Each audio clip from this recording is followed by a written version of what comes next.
মুহূর্তে বিপর্যস্ত মধ্যপ্রাচ্যের দেশ সৌদি আরব। সাধারণত শুষ্ক আবহাওয়ার দেশটিতে বিরামহীন বর্ষণে দুর্বিষহ হয়ে ওঠে জনজীবন। সড়ক জুড়ে পানি, যান চলাচলে ধীরগতি আর সর্বত্র এক ধরনের অস্বাভাবিক পরিবেশ।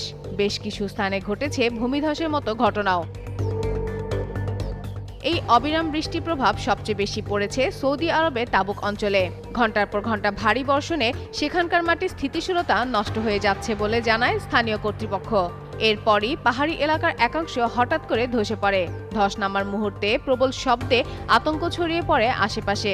দ্রুত ঘটনাস্থলে পৌঁছায় জরুরি সহায়তা দল। নিরাপত্তার স্বার্থে সংশ্লিষ্ট সড়কটি তাৎক্ষণিকভাবে বন্ধ করে দেওয়া হয়, যাতে কেউ ওই এলাকায় প্রবেশ করতে না পারে। সৌদি জিওলজিক্যাল সার্ভে জানায়, অতিরিক্ত বৃষ্টির কারণে মাটি ঢিলা হয়ে যাওয়াই ভূমিধসের মূল কারণ। জরুরি কর্মীরা এলাকা পরিদর্শন করে আশেপাশকে নিরাপদ বলে নিশ্চিত করলেও জনসাধারণকে আপাতত দূরে থাকার নির্দেশ দেওয়া হয়েছে।